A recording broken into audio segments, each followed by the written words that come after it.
नमस्कार दोस्तों, स्वागत है आप सभी का एक और दिल को छू लेने वाली कहानी में। उम्मीद है आज की कहानी आपको ज़रूर पसंद आएगी। मेरा नाम माया है, मैं गुरुग्राम में रहती हूँ। शादी को 2 साल हो चुके हैं और मेरी एक प्यारी सी बेटी है, महक। 12 साल की उम्र में ही वो इतनी समझदार है कि कई बार मुझे लगता है जैसे वो मुझसे भी ज़्यादा बड़ी हो गई हो। मेरे पति एक कॉरपोरेट कंपनी में सेल्स डिपार्टमेंट में काम करते हैं। जिंदगी ठीक चल रही है, लेकिन खर्चे तो कभी खत्म नहीं होते।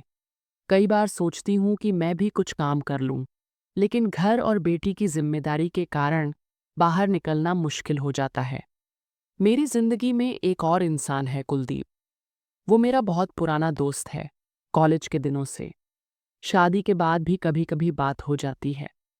वो हमेशा मेरी बातें ध्यान से सुनता है और जब मैं उदास होती हूँ तो मुझे हंसाने की कोशिश करता है।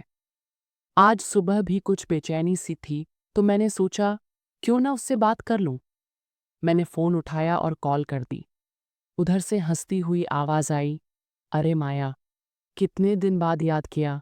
मैंने मुस्कुराकर कहा, सोचा आज बात कर लूं, बहुत दिन हो गए। वो बोला, तो आज शाम को मिलते हैं ना। मैंने बिना ज्यादा सोचे हामी भर दी। शाम तक दिल धड़कता रहा। मैंने किचन में जाकर उसकी पसंद के पकौड़े, चाय और कुछ स्नैक्स बना लिए। महक अपने कमरे में थी, तो मैंने सोचा कि जब वो टीवी देख रही होगी तब मैं थोड़ी देर कुलदीप से बात कर लूंगी। करीब 7 बजे दरवाजे की घंटी बजी। मैंने जाकर दरवाज़ा खोला, सामने कुलदीप था। वही पुरानी मुस्कुराहट, वही अपनापन। वो अंदर आया। मैंने उसे कमरे में बैठाया और ट्रे में रखी चाय और नाश्ता उसके सामने रखा। हम दोनों ने पुराने दिनों की बातें शुरू की। मैंने हंसते हुए कहा, कुलदीप, तुम अब तक सिंगल क्यों हो? वो बोला, क्योंकि दिल अब तक उसी के पास है जिसने कभी मेरी जिंदगी में जगह बनाई थी। उसकी बात सुनकर मैं थोड़ी असहज हो गई। मैंने हल्की मुस्कान के साथ कहा, ऐसी बातें मत करो, मैं अब किसी की पत्नी हूं और एक माँ भी। वो बोला, जानता हूं, पर कुछ रिश्ते दिल से मिटते नहीं। कमरे में एक पल को खामोशी छा गई थी कि तभी दरवाज़ा खुला। महक अंदर आ गई। उसने सीधी नज़रों से पूछा, मम्मी, ये कौन है? मैंने झेंपते हुए कहा, बेटा, ये मेरे पुराने दोस्त हैं। वो बोली, आपके दोस्त आपके कमरे में क्यों हैं? मैंने कहा, बस थोड़ी बात करनी थी, इसलिए अंदर बुलाया। वो कुछ पल चुप रही, फिर बोली, मम्मी, आप पापा से प्यार करती हैं ना? उसका सवाल सुनकर मैं हैरान रह गई।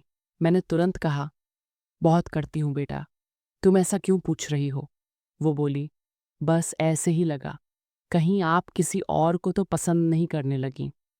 उसकी मासूम आवाज़ ने मेरे दिल को झकझोर दिया।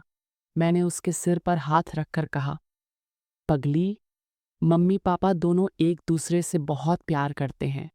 अब तुम जाकर अपना होमवर्क करो। महक मुस्कुराई और कमरे से बाहर चली गई। उसके जाते ही मैंने राहत की सांस ली और कुलदीप से कहा, अब तुम्हें जाना चाहिए। अगर महक ने कुछ गलत सोच लिया तो बात बिगड़ सकती है। कुलदीप समझ गया।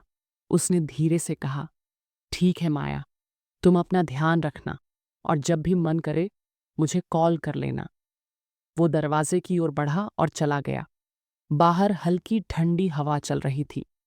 मैं कुछ देर वहीं खड़ी रही, फिर अंदर आकर बेटी के पास बैठ गई। उसने मुझे देखकर मुस्कुराया और उस एक मुस्कान ने सब कुछ कह दिया। रात को जब मेरे पति लौटे तो हमेशा की तरह हंसते हुए दिन भर की बातें बताने लगे। महक उनकी गोद में बैठी थी और मैं बस उन्हें देखती रही।